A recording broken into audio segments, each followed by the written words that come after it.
L'insécurité n'est pas à l'extérieur. Ce n'est pas une personne qui te pointe du doigt, ni une voix qui te critique. C'est une prison que tu construis toi-même dans ton esprit. Chaque brique sont les pensées que tu répètes sans questionner.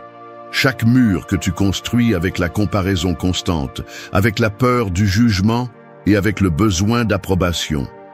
Et le plus cruel est que cette prison n'a pas de verrou.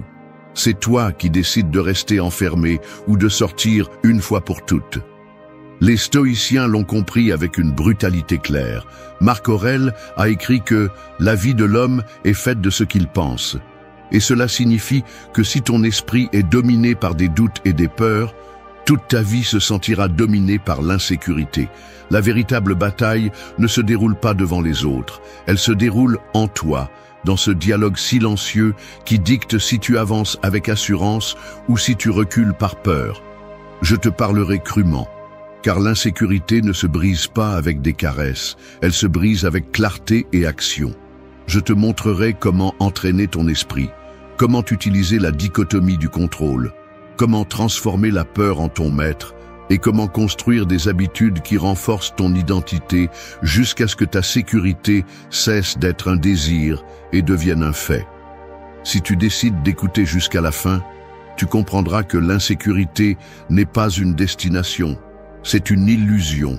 Et chaque jour, avec tes pensées et tes actes, tu décides si tu restes prisonnier d'elle ou si tu te libères pour marcher avec assurance vers ta véritable force intérieure. 1. Reconnais que l'insécurité est une création de ton esprit.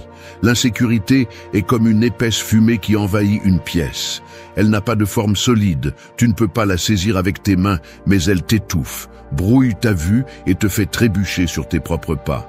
Cette fumée n'apparaît pas parce que le monde l'a mise là. Elle surgit en toi. Elle s'étend à chaque pensée de doute, à chaque comparaison inutile et à chaque fois que tu te préoccupes plus de ce que les autres pensent que de ce que tu es vraiment.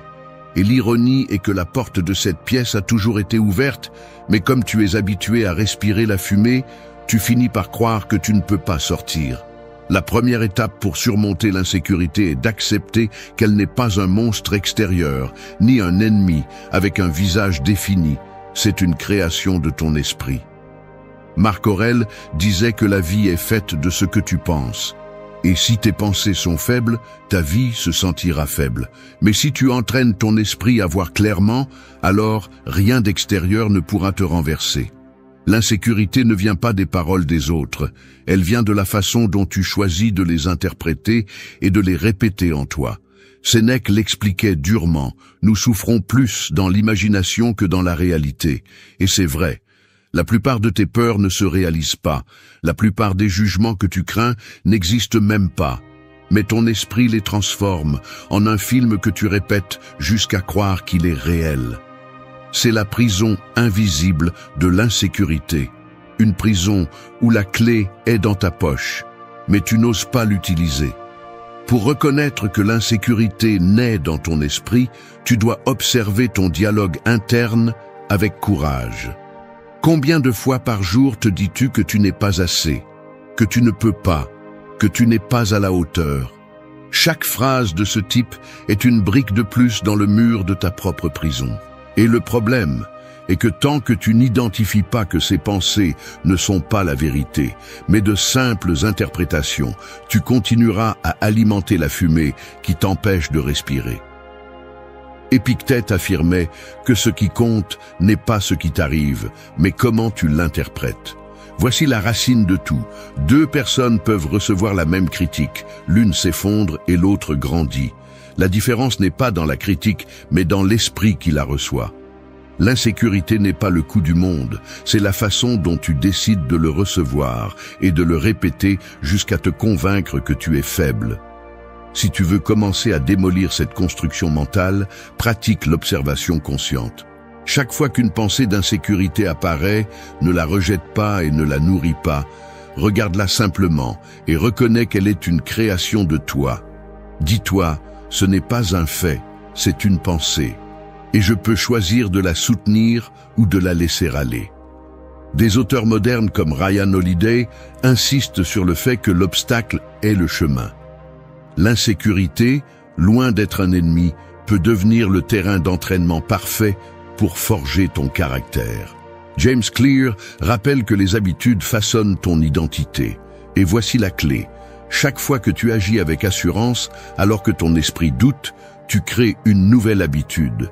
Tu renforces l'idée que tu peux te faire confiance. L'insécurité ne disparaît pas avec un tour de passe-passe. Elle s'affaiblit avec des actions quotidiennes qui réaffirment ta valeur. 2. Pratique chaque jour la dichotomie du contrôle. Pense à un navigateur en pleine mer. Il peut ajuster les voiles, diriger le gouvernail, lire les courants et se préparer à la tempête. Mais il ne pourra jamais contrôler ni le vent, ni la force des vagues. S'il s'obsède à vouloir changer ce qui n'est pas entre ses mains, il s'épuise, se frustre et finit par sombrer dans son propre désespoir. En revanche, s'il concentre toute son énergie sur ce qu'il peut réellement gérer, il avance avec assurance même dans des eaux tumultueuses.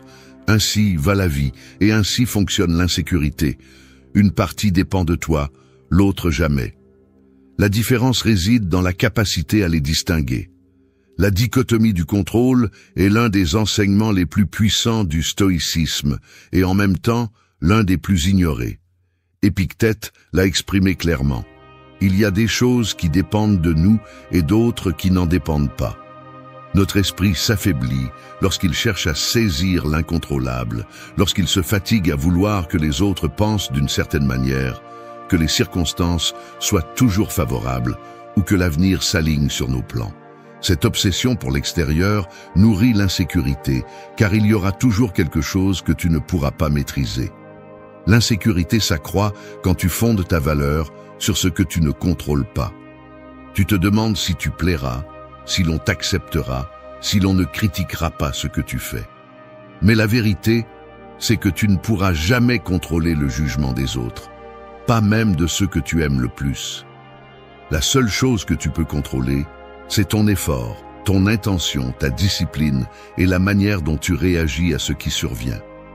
Marc Aurèle écrivait que l'esprit peut s'adapter à toutes circonstances, à condition de se souvenir que rien d'extérieur n'a de pouvoir sur son fort intérieur. Sénèque avertissait que celui qui craint l'avenir se tourmente 2 fois, une dans l'imagination et une autre dans la réalité. Et cela arrive parce qu'au lieu d'agir sur le présent, tu gaspilles ton énergie dans des scénarios qui échappent à ton contrôle. Reconnaître la dichotomie du contrôle, c'est comme ouvrir les yeux dans l'obscurité. Tu comprends que la peur était plus grande dans ton esprit que dans la réalité. Pour que cette idée devienne une partie de toi, tu dois en faire une habitude. James Clear rappelle qu'une habitude ne naît pas d'un coup, elle se construit par la répétition. Exerce-toi chaque jour. Écris 3 choses qui dépendent de toi et 3 qui n'en dépendent pas. Par exemple, il dépend de toi d'étudier, de te préparer, d'agir avec intégrité. Il ne dépend pas de toi que les autres le reconnaissent, que le résultat soit immédiat ou que tout le monde approuve ton chemin. En répétant cette pratique, ton esprit se renforce et ton insécurité diminue, car tu ne portes plus le poids de l'impossible. La dichotomie du contrôle est l'outil qui distingue l'esclave de l'homme libre. L'insécure vit enchaîné à ce qu'il ne peut maîtriser. Le fort se consacre à ce qu'il peut transformer. Chaque jour, tu as ce choix. Tu peux te perdre dans la tempête en mer ou devenir le navigateur qui ajuste ses voiles sans craindre le vent. Et ce simple acte de distinguer ce qui dépend de toi de ce qui n'en dépend pas est la porte vers une sécurité intérieure que rien ni personne ne peut arracher. 3. Transforme la peur en un maître. La peur est comme un gardien qui se place à l'entrée de chaque porte importante de ta vie. Il ne crie pas, il ne pousse pas, il est simplement là, immobile, attendant. Et c'est toi qui décides si tu recules et cherches un chemin plus facile, ou si tu l'affrontes et découvres ce qui se cache derrière. La plupart fuient, croyant que le gardien est un ennemi, alors qu'en réalité, sa seule fonction est de te montrer où se trouve la frontière de ta croissance. Le stoïcisme ne demande pas que tu ignores la peur, il demande que tu la regardes en face. Épictète enseignait que ce ne sont pas les choses en elles-mêmes qui nous perturbent, mais les opinions que nous avons d'elles. Il en va de même pour la peur. Ce n'est pas l'événement qui te paralyse, c'est l'histoire que ton esprit crée autour de lui. Cette histoire est celle que tu dois apprendre à réécrire, transformant la peur en un signal de ce qui compte, plutôt qu'en une barrière qui te condamne à rester au même endroit. Marc Aurèle disait que ce qui se met en travers du chemin devient le chemin. Si quelque chose te fait peur, c'est probablement parce qu'il a la capacité de te faire grandir. La peur n'apparaît pas dans les zones de confort, elle apparaît à la limite de tes limites. Chaque fois que tu choisis de l'affronter, tu ne surmontes pas seulement la situation, tu entraînes aussi ton caractère à ne pas s'effondrer à la première difficulté. Sénèque, avec son brutale honnêteté, affirmait que nous avons souvent plus peur que nécessaire. Et il avait raison. Combien d'opportunités as-tu laissé passer en imaginant des scénarios pires que ceux qui se sont réellement produits? La peur anticipe des tempêtes qui arrivent rarement. Mais si tu restes à attendre, tu perds le bateau qui était déjà prêt à partir. La clé est de transformer la relation que tu as avec la peur. Au lieu de la voir comme un obstacle, considère-la comme un maître qui vient tester ta volonté. Ryan Holiday rappelle que l'inconfort est la matière première de la croissance. James Clear souligne que les habitudes qui nous renforcent le plus sont souvent celles qui génèrent le plus de résistance au début. Cette résistance est de la peur déguisée. Si tu la prends comme un signe que tu es sur la bonne voie, tu apprendras à l'utiliser comme guide. En pratique, commence par t'exposer peu à peu à ce qui t'intimide. Il ne s'agit pas de te lancer immédiatement dans la situation la plus grande, mais d'entraîner ton esprit à tolérer l'inconfort. Cette exposition consciente est comme une salle de sport mental. Chaque fois que tu affrontes une petite peur, tu renforces la confiance pour affronter les grandes. Robin Sharma le dit clairement, le courage n'est pas l'absence de peur, c'est agir malgré elle. Transformer la peur en maître signifie accepter qu'elle sera toujours présente, parce qu'il y aura toujours quelque chose à perdre, quelque chose à risquer ou quelque chose à défier. Mais au lieu de laisser la peur te dominer, tu peux choisir de l'écouter comme une voix qui indique la prochaine étape vers ta croissance. La peur sera le gardien à chaque porte, mais elle sera aussi la preuve que derrière cette porte, il y a quelque chose de précieux qui t'attend et tu le sais. 4. Entraîne ton esprit avec une exposition consciente. L'esprit ressemble à un muscle que tu n'entraînes jamais. Si tu soulèves toujours le même poids et que tu ne montes jamais la résistance, ce muscle reste faible, incapable de répondre lorsque la vie exige plus de toi. Il en va de même pour l'esprit. Si tu évites tout ce qui est inconfortable, tout ce qui te dérange même un peu, ce que tu fais, c'est entraîner ton insécurité plutôt que ta force. Le résultat est évident. Toute critique te brise, tout échec te paralyse, tout regard te dérange. Le stoïcisme enseigne que la seule façon de devenir fort est de faire face consciemment à ce que tu crains. Épictète le résumait en une idée claire. Ce que tu supportes avec patience devient plus léger. Cela ne signifie pas te jeter dans le désespoir ou vivre à la recherche de la douleur. Cela signifie t'exposer à de petites doses d'inconfort, jusqu'à ce que ton esprit comprenne qu'il n'y a rien à craindre. Tout comme un soldat qui s'entraîne dans l'arène avant d'entrer en guerre, tu entraînes ton caractère avant que la vie réelle ne te mette à l'épreuve. Marc Aurèle, dans ses méditations, répétait qu'on ne peut échapper à ce qui est naturel. La douleur, le rejet, la critique, l'incertitude font partie de la vie. Si tu les fuis, tu deviens un prisonnier de ta propre peur.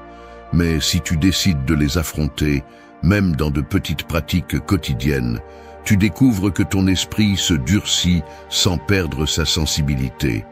Sénèque l'appelait premeditatio malorum, anticiper ce qui peut arriver, non pas pour souffrir à l'avance, mais pour réduire l'impact quand cela se produit.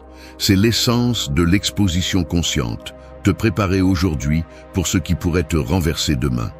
En pratique, cela signifie te mettre à l'épreuve dans des scénarios contrôlés.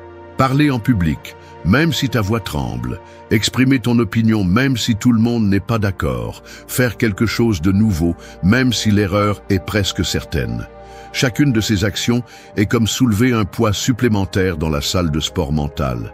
James Clear explique que l'identité se renforce par la répétition. Chaque fois que tu t'exposes, même si c'est un petit pas, tu envoies un message à ton esprit. Je suis capable, je peux le supporter, je ne vais pas me briser. Entraîner ton esprit avec une exposition consciente est un acte de courage quotidien. N'attends pas que la vie te pousse avec violence, pousse-toi toi-même avant. L'insécurité perd de sa puissance lorsque tu t'habitues à regarder en face ce que tu évitais auparavant. Chaque petite exposition devient un vaccin contre la peur. Et plus tu le pratiques, plus la certitude qu'aucune situation extérieure n'est capable de renverser quelqu'un qui a entraîné son esprit à résister sera forte. 5. Construis des habitudes qui renforcent ton identité. Ton identité est comme un mur, et chaque habitude que tu répètes est une brique que tu places dessus. Si chaque jour tu répètes des habitudes faibles, tu construis un mur fragile qui s'effondre au premier coup de vent. Mais si chaque jour tu places des briques fermes, solides et bien assises, ce mur devient un refuge sûr contre les tempêtes de l'insécurité. La différence ne réside pas dans les grands gestes ni dans les discours motivants, elle réside dans ce que tu fais tous les jours sans que personne ne te regarde. Le stoïcisme enseigne que ce n'est pas ce que tu dis que tu es, mais ce que tu démontres par tes actes. Épictète affirmait que le progrès se mesure en actes, pas en paroles. Chaque habitude est une preuve silencieuse de qui tu es et de qui tu es en train de devenir. Lorsque ta journée est remplie d'actions alignées avec tes valeurs, l'insécurité perd de sa force, car tu n'as pas besoin d'approbation externe pour savoir que tu construis un caractère solide. Marc Aurèle, au milieu de ses responsabilités en tant qu'empereur, trouvait dans la répétition de pratiques quotidiennes la clarté pour rester fort. Son journaling, sa réflexion constante, sa discipline au milieu du chaos étaient des habitudes qui renforçaient son identité en tant que leader serein et inébranlable. Sénèque avertissait aussi que nous ne pouvons pas attendre des résultats différents si nous ne changeons pas nos habitudes. La sécurité ne naît pas d'une pensée isolée, elle naît d'une discipline répétée jusqu'à ce qu'elle devienne nature. En pratique, cela signifie choisir consciemment quelles habitudes tu veux qui définissent ta vie. James Clear explique que chaque action que tu répètes est un vote pour la personne que tu es en train de devenir. Si chaque jour tu te lèves et pratiques le silence au lieu de réagir avec colère, tu votes pour le calme. Si chaque jour tu entraînes ton corps, tu votes pour la force. Si chaque jour tu écris tes pensées, tu votes pour la clarté. La somme de ces votes crée une identité qui ne s'effondre pas face au jugement d'autrui. Ryan Holiday rappelle que la discipline quotidienne est ce qui construit le caractère. Robin Sharma insiste sur le fait que ton matin définit ta journée et ta journée définit ta vie. Si tu comprends cela, tu verras qu'il ne s'agit pas de grands sacrifices, mais d'habitudes simples, répétées avec cohérence, qui renforcent la sécurité de l'intérieur. Construire des habitudes qui renforcent ton identité, c'est déclarer que ta valeur ne dépend pas des circonstances extérieures, mais de ce que tu choisis de faire chaque jour. L'insécurité naît de l'incohérence, quand tu dis être quelque chose et que tu agis d'une autre manière. La sécurité naît de la congruence, lorsque tes actes confirment tes paroles. Et chaque habitude que tu choisis est une brique de plus dans ce mur qui protège ta confiance. Si tu veux vaincre l'insécurité, ne cherche pas de miracle, construis des habitudes, et que ces habitudes te rappellent, par des faits, que tu es plus fort que ce que ton esprit a jamais cru. 6. Utilise le journaling stoïcien comme outil de clarté. L'esprit ressemble à une pièce sombre. Là-bas, les pensées s'accumulent comme des meubles désordonnés, et chaque fois que tu essaies de marcher, tu trébuches, tu tombes et tu te fais mal. Le journaling est comme allumer la lumière. Il ne change pas ce qui est dans la pièce, mais il te permet de le voir clairement, de déplacer ce qui gêne et de mettre de l'ordre dans le chaos. Quand tu écris ce que tu penses, l'insécurité perd de son pouvoir, car ce qui semblait être un énorme monstre dans ta tête se transforme en mots que tu peux observer, analyser et transformer. Marc Aurèle a laissé un héritage que nous connaissons aujourd'hui sous le nom de méditation. Mais à son époque, il ne s'agissait que de notes personnelles, de réflexions privées pour organiser son esprit et se rappeler ses principes. Ces pages étaient sa façon de s'entraîner à la clarté et de ne pas se laisser emporter par le bruit de son époque. C'est le pouvoir du journaling, transformer tes pensées en un miroir qui te renvoie la vérité sans fioriture. Épictète enseignait que ce qui est important n'est pas ce qui se passe, mais l'interprétation que nous en faisons. En écrivant, tu démasques ces interprétations et tu découvres que beaucoup de tes insécurités ne sont pas des réalités, mais des distorsions que tu nourris toi-même. Sénèque, avec son idée de réviser chaque jour comme s'il s'agissait d'un jugement, pratiquait quelque chose de similaire. Examiner ses actes et ses pensées pour les corriger à temps, avant qu'ils ne deviennent des chaînes invisibles. En pratique, le journaling stoïcien ne nécessite pas de rituel compliqué. Il suffit de prendre un cahier et de répondre chaque jour à des questions simples mais profondes. Qu'est-ce qui m'a inquiété aujourd'hui et pourquoi?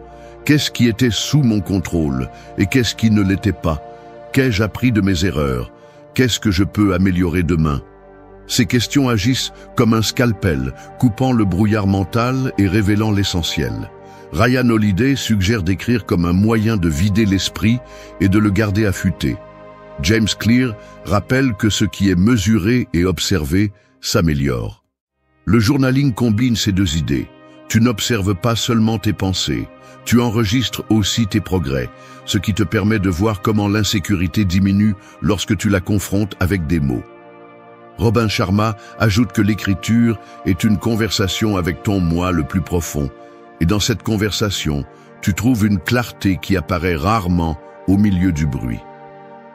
Le journaling stoïcien est en essence un acte de courage. Parce que s'asseoir pour écrire signifie affronter ta vérité sans masque, sans filtre et sans excuse. C'est reconnaître tes peurs, tes échecs et tes doutes, mais aussi tes réussites, ta discipline et ta capacité à grandir. Si tu fais de cette habitude une partie de ta vie, tu découvriras que l'insécurité cesse d'être une ombre qui te poursuit et devient un matériau que tu peux modeler. Tu n'as pas besoin d'attendre de te sentir en sécurité pour écrire. Commence par ton insécurité. Vide-la sur le papier et observe comment elle devient gérable. Ce cahier deviendra un allié silencieux, un témoin de ta transformation et une preuve que la clarté ne vient pas de l'extérieur, mais du travail constant de regarder à l'intérieur avec une brutalité honnête. 7. Choisis de vivre dans le présent. L'insécurité est comme une ombre qui semble toujours plus grande lorsque tu regardes trop loin. Si tu te concentres sur le passé, l'ombre te rappelle chaque erreur et te lie avec des chaînes de regrets. Si tu te projettes dans le futur, elle s'étire encore plus, te montrant des peurs qui ne se sont même pas encore produites. Ce n'est que dans le présent que l'ombre se réduit à ta taille réelle. C'est la clé. Tant que ton esprit vit dans des temps qui n'existent pas, ta sécurité sera fragile. Les stoïciens comprenaient que la seule vie que nous possédons est celle qui se déroule maintenant. Marc Aurèle disait que ce n'est pas la mort que nous devons craindre, mais de ne jamais commencer à vivre. Et vivre, dans son enseignement, n'était rien d'autre que de se concentrer sur ce qui est devant nous, sur le moment que nous avons entre les mains. L'insécurité naît lorsque tu perds cette attention, lorsque ton énergie est gaspillée dans des batailles passées ou à anticiper des jugements qui ne viendront peut-être jamais. Sénèque avertissait que les gens se plaignent de la brièveté de la vie, mais la gaspillent sur ce qu'ils ne contrôlent pas. C'est la racine de l'insécurité. Vivre dans des scénarios imaginaires au lieu d'agir ici et maintenant. Le présent n'a pas besoin de déguisement, il n'a pas besoin d'approbation, il ne demande que de l'action consciente.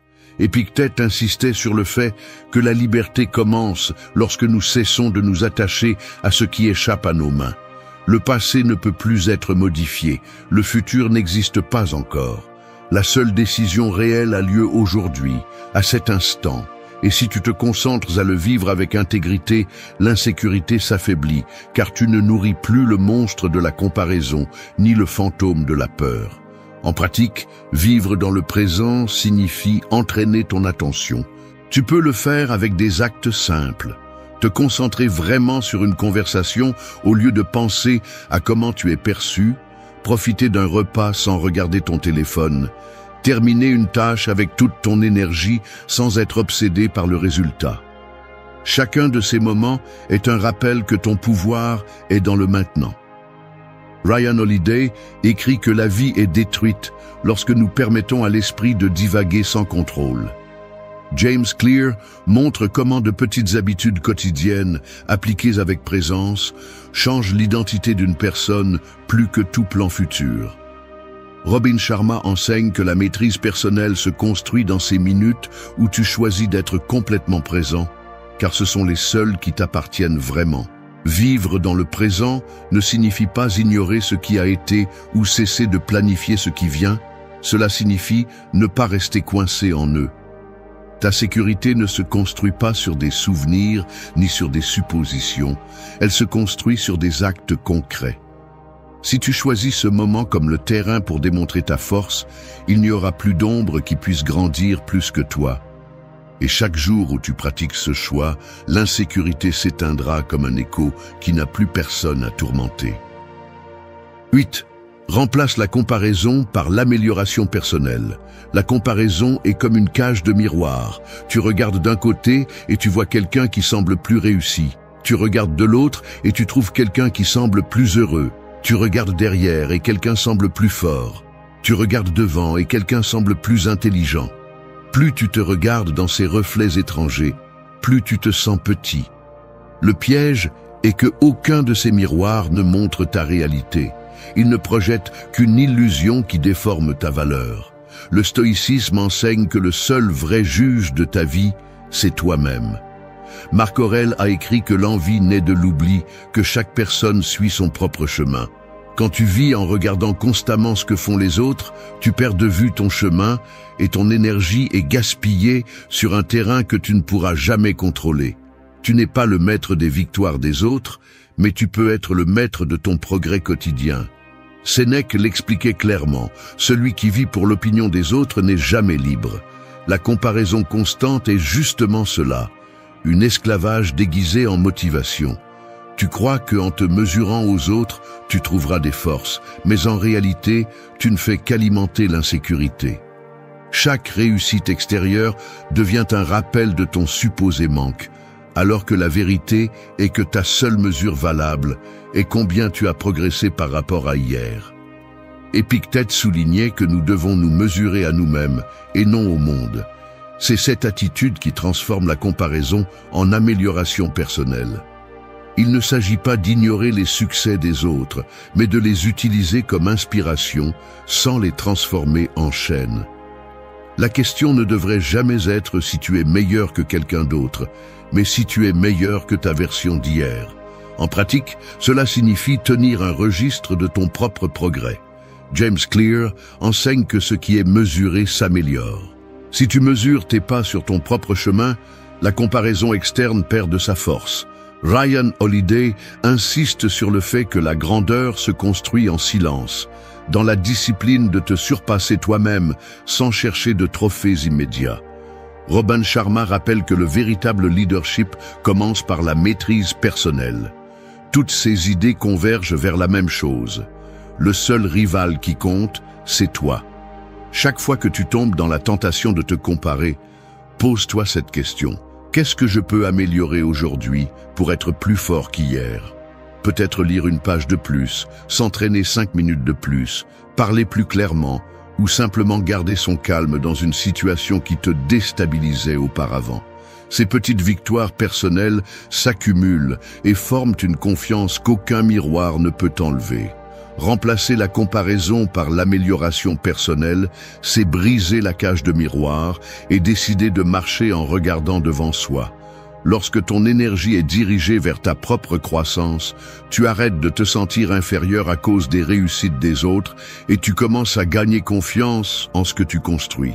Et là, l'insécurité se transforme en poussière, parce que tu n'as plus besoin de te mesurer à quelqu'un d'autre pour savoir qui tu es. Comprends-le. 9. Fais de la congruence ton plus grand bouclier. L'incohérence est comme marcher avec une armure faite de papier. De l'extérieur, il semble que tu es protégé, mais au premier frottement, elle se déchire et laisse tout à découvert. Ainsi vit celui qui dit une chose et en fait une autre, qui prétend être sûr de lui, alors qu'il est rongé par le doute à l'intérieur. L'insécurité se nourrit de cette incohérence, car ton esprit sait quand tu n'es pas fidèle à ce que tu prétends croire. En revanche, lorsque tes actes et tes paroles sont alignés, une véritable armure se forme, une qui ne dépend pas de l'approbation externe, mais de la force interne de ta cohérence. Le stoïcisme insistait sur le fait que le caractère se mesure en action. Marc Aurèle répétait que ce qui définit un homme ne sont pas ses discours, mais comment il vit son quotidien. Épictète avertissait qu'il ne suffit pas de parler de philosophie, il faut la vivre.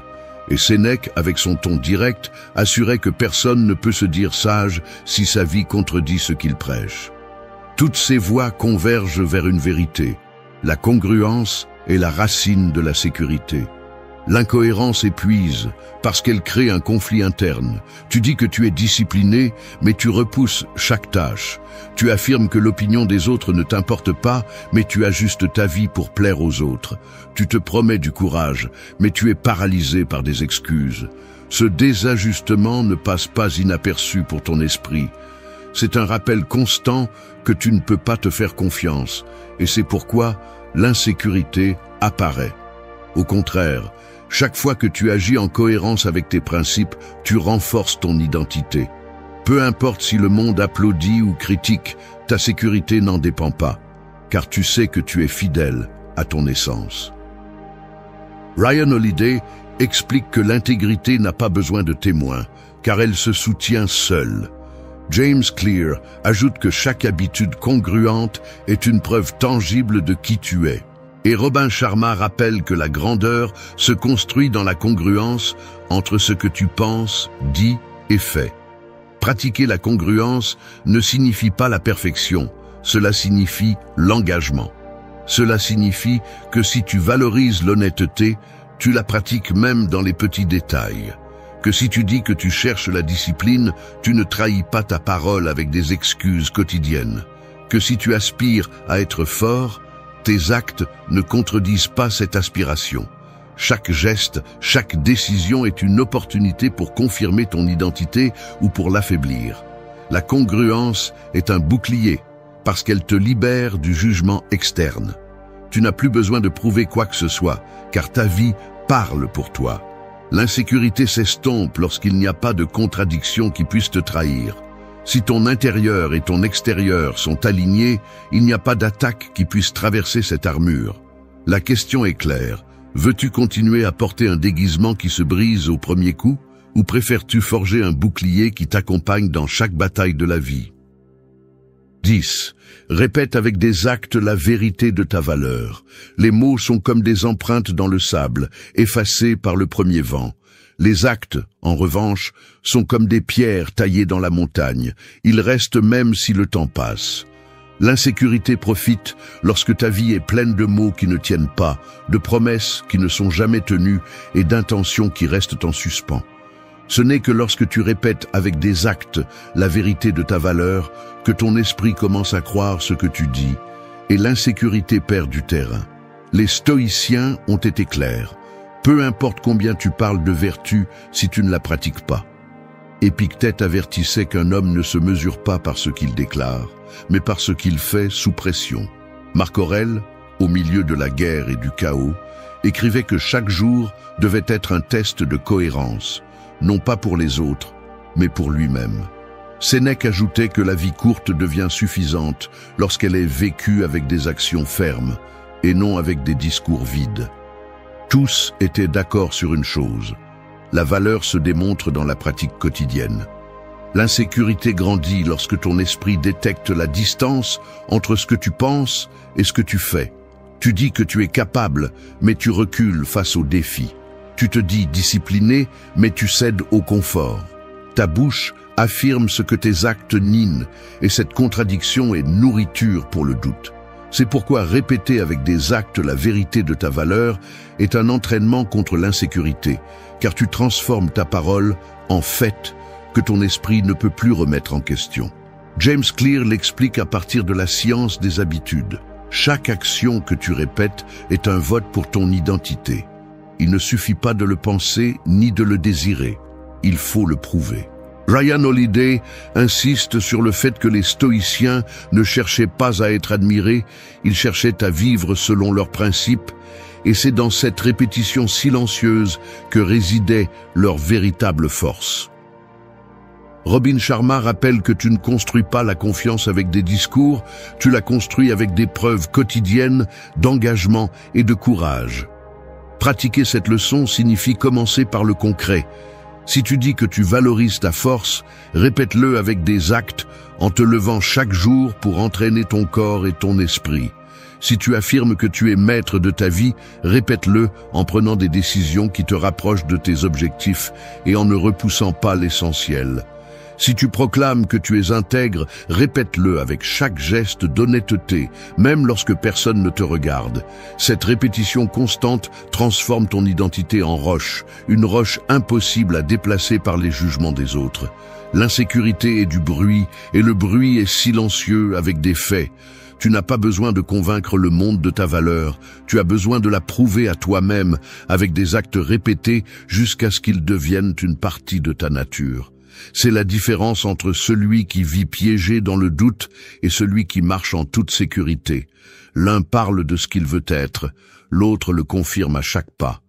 Et lorsque tes actes crient plus fort que tes peurs, il ne reste plus de place pour l'insécurité, car tu as déjà écrit ta vérité dans la pierre de ta... Le silence est le pouvoir. Ce n'est pas une absence, ce n'est pas une faiblesse, c'est la réponse la plus percutante dans un monde qui dépend du bruit pour se sentir vivant. Lorsque tu décides de te taire, tu ne perds pas, tu prends le contrôle. Parce que pendant que les autres dépensent de l'énergie à crier, à justifier ou à manipuler, tu élèves un mur invisible que personne ne peut traverser, celui de ton calme et de ton détachement. Pendant trop longtemps, tu as donné plus que tu ne devais. Tu courais après l'attention, la reconnaissance, la validation. Mais ce jeu laisse toujours la même trace, le vide. Et voilà la leçon que peu comprennent. Il ne s'agit pas d'insister, il s'agit de se retirer avec dignité, de montrer que tu n'as pas besoin d'être accepté par quiconque pour confirmer ta valeur. Le silence dévoile des réalités. Il expose celui qui se nourrissait de ta présence, car soudainement, ton absence pèse plus que n'importe quel mot. Et le détachement ne signifie pas froideur, il signifie respect de soi, il signifie liberté. Lorsque tu lâches ce qui ne te valorise pas, ce qui n'ajoute rien, ce qui te tire vers le bas, tu te rends à toi-même la force que tu avais offerte. Cette vidéo ne cherche pas à te consoler avec de jolis mots. Elle cherche à éveiller en toi la certitude que le calme, la tranquillité et le détachement sont des armes beaucoup plus mortelles que la discussion, la supplication ou la dépendance. Reste jusqu'à la fin, car ce que tu vas entendre sont 8 leçons que tu peux appliquer dès aujourd'hui pour arrêter de poursuivre ce qui ne vaut pas la peine et commencer à vivre avec le pouvoir de celui qui n'a plus besoin de prouver quoi que ce soit. 1. Affirme ta valeur sans dépendre de personne. La valeur personnelle est comme une flamme interne. Si tu l'allumes avec le vent de l'approbation externe, tôt ou tard elle s'éteindra, car ce vent change de direction sans prévenir. Mais si tu l'allumes avec ton propre feu, elle sera inébranlable. Dans les relations humaines, qu'elles soient romantiques, sociales ou professionnelles, le piège le plus courant est de croire que tu as besoin de la validation des autres pour confirmer qui tu es. Tu attends un « tu comptes pour moi », un « je te reconnais », un « j'ai besoin de toi » pour te sentir complet, et c'est la chaîne la plus dangereuse, car elle te rend dépendant de quelque chose que tu ne contrôles pas. La première étape est de comprendre que personne n'est obligé de voir ta valeur, mais toi, tu es obligé de la reconnaître. Si tu vis en cherchant le regard de l'autre, tu tomberas dans le désespoir de donner trop, d'essayer de plaire, de te modeler pour t'intégrer. Et la conséquence est simple, tu te perds. Affirmer ta valeur sans dépendre de personne signifie que tu n'acceptes pas les miettes de reconnaissance, que tu ne donnes pas ta dignité pour être accepté, que tu ne mendies pas l'attention comme si c'était de la nourriture. C'est vivre avec la certitude que ta présence a déjà du poids, même si d'autres choisissent de ne pas le voir. Comment éviter de tomber dans la dépendance? Commence par observer tes comportements quotidiens.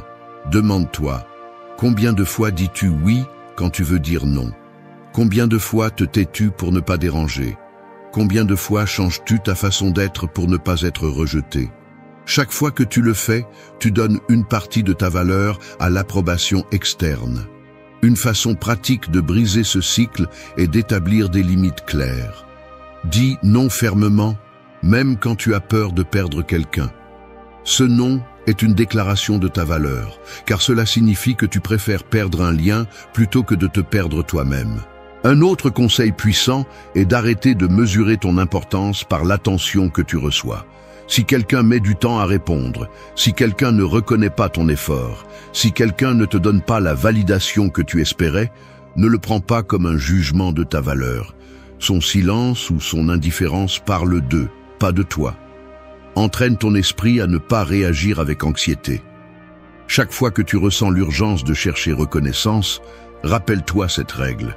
Ce qui ne dépend pas de toi ne doit pas gouverner ta paix. Pratique aussi le détachement émotionnel dans tes réussites. Célèbre tes victoires en silence, reconnais ton effort devant le miroir, écris dans un journal tes progrès, sans attendre d'applaudissements. Quand tu t'habitues à te valider, la dépendance se brise. Et quand quelqu'un essaie de minimiser ce que tu es, il n'y aura plus d'effet, parce que ton feu ne dépend pas de son air. La vérité est dure mais libératrice. Celui qui ne s'affirme pas lui-même finira toujours par être affirmé ou détruit par les autres. Affirmer ta valeur sans dépendre de personne signifie marcher la tête haute, non pas pour prouver que tu es meilleur, mais pour te rappeler que tu es suffisant. Si tu apprends cela, ton silence sera plus fort que n'importe quel discours et ta présence parlera plus que n'importe quel cri. 2. Transforme le silence en ta frontière la plus forte. Le silence est comme un mur invisible. On ne le voit pas, on ne le touche pas, mais celui qui tente de le franchir sans permission ressent immédiatement son poids. C'est la limite la plus élégante et en même temps la plus impitoyable que tu peux ériger face à ceux qui cherchent à t'épuiser, à te manipuler ou à s'approprier ta paix. Dans un monde où les gens parlent trop, où les mots sont utilisés comme des armes pour blâmer, justifier ou faire pression, se taire n'est pas de la passivité, c'est une stratégie. Le silence, bien utilisé, est un rappel percutant que tout le monde ne mérite pas ton énergie. Transformer le silence en ta frontière la plus forte ne signifie pas toujours rester silencieux ni fuir les conversations. Cela signifie choisir quand parler et quand garder ta voix pour protéger ta dignité. C'est la différence entre réagir avec colère ou répondre avec calme.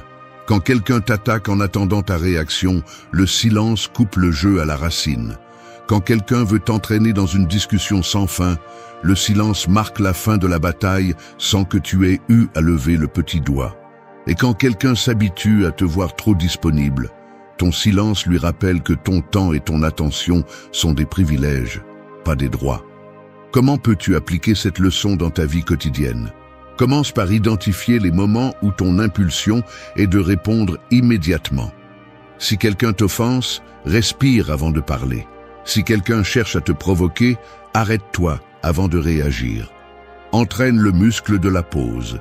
Ce petit instant de silence, même s'il ne dure que quelques secondes, change complètement le cours de l'interaction. C'est dans cet espace que tu reprends le contrôle de toi-même. Une autre pratique utile est d'utiliser le silence comme limite face à ceux qui ne valorisent pas ta présence. Si quelqu'un ne s'approche que lorsqu'il a besoin de quelque chose, apprends à te retirer sans explication. Tu n'as pas toujours à donner des raisons de ton absence. Ton silence communique plus que n'importe quel discours. Il communique que ton énergie n'est pas disponible pour l'abus. Il est également essentiel d'apprendre à ne pas répondre à chaque message immédiatement. Répondre tard, ou même ne pas répondre, est un rappel que ta vie ne tourne pas autour des demandes des autres. Le silence devient également une frontière lorsque tu l'appliques à toi-même. Arrête de justifier chaque décision, arrête d'expliquer à tout le monde pourquoi tu agis comme tu le fais. Tu n'as pas besoin d'approbation ni de consentement. Celui qui vit en essayant de donner des explications à tout le monde devient prisonnier des opinions des autres. Ton silence est le terrain où tu sèmes l'indépendance. Apprends à garder pour toi ce qui n'a pas besoin d'être partagé, car tout le monde ne mérite pas d'avoir accès à tes pensées les plus profondes. Rappelle-toi que le silence n'est pas une punition, c'est une défense. Ne l'utilise pas pour manipuler ni pour te venger. Utilise-le pour établir des limites claires. Quand tu t'habitues à réagir avec calme et à te taire quand il n'est pas nécessaire de parler, les gens commencent à percevoir ta force. Celui qui sait se taire n'est pas faible, il est maître de lui-même. Et cela, dans un monde rempli de voix désespérées pour attirer l'attention, est un pouvoir que peu de gens possèdent. Fais du silence ta frontière la plus forte, et tu découvriras que beaucoup de batailles sont gagnées sans avoir besoin de combattre. Parce qu'à la fin, le bruit s'use tout seul, mais le silence reste ferme, intouchable, impossible à briser. 3. Prends du recul avec calme et dignité. Reculer n'est pas toujours une défaite. Parfois, c'est le coup de maître qui change le cours de la partie. Pense au jeu d'échecs. Le mouvement le plus puissant n'est pas toujours d'avancer. Souvent, il s'agit de retirer une pièce pour la protéger, pour réorganiser la stratégie et laisser l'adversaire sans issue. C'est ainsi dans la vie et dans les relations humaines. Faire un pas en arrière ne signifie pas se rendre. Cela signifie choisir ta paix avant une confrontation inutile, ta dignité avant le désespoir de gagner une dispute. Dans les relations, qu'elles soient romantiques, sociales ou professionnelles, la plupart craignent le recul. On nous a appris qu'il faut toujours insister, lutter, prouver. Mais le véritable pouvoir réside dans le retrait lorsque la situation exige de la dignité. À quoi bon discuter avec quelqu'un qui a déjà décidé de ne pas écouter? À quoi bon insister dans un espace où ta présence est ignorée? Insister ne fait qu'éroder ta valeur. Le pas en arrière, en revanche, la multiplie, car il montre que tu sais t'arrêter à temps, que tu n'es pas l'esclave du besoin de convaincre quelqu'un. Le pas en arrière est aussi un miroir. Quand tu t'éloignes calmement, l'autre est confronté au vide de ton absence. C'est là que beaucoup comprennent ce qu'ils prenaient auparavant pour acquis. Mais le plus important n'est pas ce que l'autre ressent, c'est ce que tu récupères, la clarté. Depuis la distance, tu peux observer ce que tu ne voyais pas auparavant. Tu peux te rendre compte si cette relation, ce projet ou cette dynamique méritait vraiment ton engagement. Et si tu découvres que non, ton retrait devient une libération. Comment appliquer cette leçon dans la vie quotidienne? D'abord, pratique la patience en plein conflit. Si la conversation s'enflamme, respire et décide de ne pas répondre immédiatement. Retire-toi, même si ce n'est que pour quelques minutes, et reviens quand tes émotions sont sous contrôle. Ce simple pas en arrière évite que tu dises ce que tu regretterais plus tard. Deuxièmement, évalue où tu investis ton énergie. Si tu remarques que c'est toujours toi qui cherches, qui propose, qui soutient, il est temps de faire un pas en arrière. Ne le fais pas avec rancœur, fais-le avec calme et observe si de l'autre côté il y a un véritable mouvement pour maintenir le lien. Un autre conseil puissant est de redéfinir ce que signifie gagner. Souvent, nous croyons que gagner c'est avoir le dernier mot ou prouver que nous avions raison. Mais la véritable victoire est de ne pas perdre ta paix intérieure. Lorsque tu choisis de faire un pas en arrière, même si tu as des arguments à revendre, tu priorises ce qui compte vraiment, ta stabilité. Et c'est la meilleure façon de démontrer le contrôle. Il est également essentiel d'apprendre à se retirer sans drame. Tu n'as pas besoin de fermer les portes avec des cris ou des reproches. Le silence et la distance parlent d'eux-mêmes. Un pas en arrière, fait avec calme et sans explications excessives, est plus percutant que 1000 discours d'adieu. Ce calme désarme, car il n'y a pas de colère qui puisse être utilisée contre toi. Faire un pas en arrière avec dignité n'est pas de la lâcheté, c'est de la sagesse.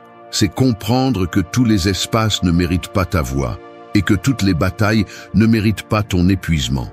Cela signifie lâcher l'ego qui veut s'imposer et embrasser la sérénité de celui qui n'a plus besoin de prouver quoi que ce soit. Souviens-toi de ceci, le véritable fort n'est pas celui qui avance toujours, c'est celui qui sait quand se retirer. 4. Offrez-vous la clôture que d'autres n'ont pas pu vous donner. Les histoires inachevées sont comme des livres sans la dernière page. Vous restez coincé dans l'incertitude, attendant une explication, un dénouement, une phrase qui éclaircit tout. Cette attente consume, car l'esprit déteste l'inachevé et cherche des réponses dans chaque silence. Cependant, la vérité est dure. Il y a des personnes qui ne vous donneront jamais la clôture que vous attendez. Et ce n'est pas parce que vous ne la méritez pas, mais parce qu'elles n'ont pas la maturité, le courage ou la capacité de le faire. S'accrocher à cette attente, c'est comme vivre enchaîné à une fin qui n'arrivera jamais. La véritable clôture ne dépend pas de ce que les autres font, elle dépend de ce que vous décidez de construire. Vous offrir la clôture signifie accepter que vous n'avez pas besoin d'une excuse pour guérir, que vous n'avez pas besoin d'une explication pour avancer, que vous n'êtes pas lié aux mots qui n'ont jamais été prononcés. C'est comprendre que le pouvoir de tourner la page est en vous, pas dans l'autre. Parce que tant que vous continuez à attendre, vous vous épuisez, vous vous consumez, et le pire, vous donnez le contrôle de votre vie à quelqu'un qui est déjà parti ou qui a choisi de ne pas répondre. Comment appliquer cette leçon dans la vie quotidienne? D'abord, reconnaissez votre besoin de clôture. Ne le niez pas, ne le cachez pas. Nous voulons tous comprendre pourquoi quelque chose s'est terminé, pourquoi quelqu'un a changé, pourquoi nous n'avons pas reçu ce que nous avons donné. Mais la différence réside dans la façon dont vous y faites face. Au lieu de chercher ces réponses dans le silence de l'autre, entraînez-vous à écrire vos propres conclusions. Faites-le littéralement. Prenez un cahier et rédigez ce que cette histoire a été pour vous, ce que vous avez appris, ce que vous avez perdu, ce que vous ne répéterez pas. Cet acte simple entraîne votre esprit à fermer des cercles sans dépendre d'explications externes. Deuxièmement, arrêtez d'attendre des excuses. Il y a des gens qui n'admettront jamais le mal qu'ils ont causé. Si vous restez coincé dans cette attente, vous vivez empoisonné par la frustration. Vous offrir la clôture, c'est vous dire à vous-même « Je n'ai pas besoin de ton pardon pour lâcher ce que tu m'as fait, parce que ma vie ne peut pas rester liée à ton silence. » Cela ne signifie pas justifier, cela signifie libérer. Un autre conseil pratique est de transformer la blessure en apprentissage. Si vous n'avez pas obtenu de réponse, alors la clôture est dans ce que cette expérience vous a laissé. Demandez-vous quel modèle vous avez vu, quels signaux vous avez ignorés, quelle force vous avez découverte au milieu de la douleur. Cette réflexion transforme l'inachevé en leçon. Et quand quelque chose se transforme en apprentissage, il cesse d'être un poids mort et devient un élan. Il est également essentiel de prendre soin du langage interne. Évitez des phrases comme « si seulement il m'avait dit » ou « quand il m'expliquera, je comprendrai ». Chaque fois que vous y pensez, vous donnez du pouvoir. Changez-le pour des affirmations comme « je n'ai pas besoin qu'on m'explique pour continuer » ou « je construis la clarté ». L'esprit s'entraîne avec ce que vous répétez. Et si vous apprenez à vous affirmer à partir de là, le vide cesse d'avoir le contrôle sur vous.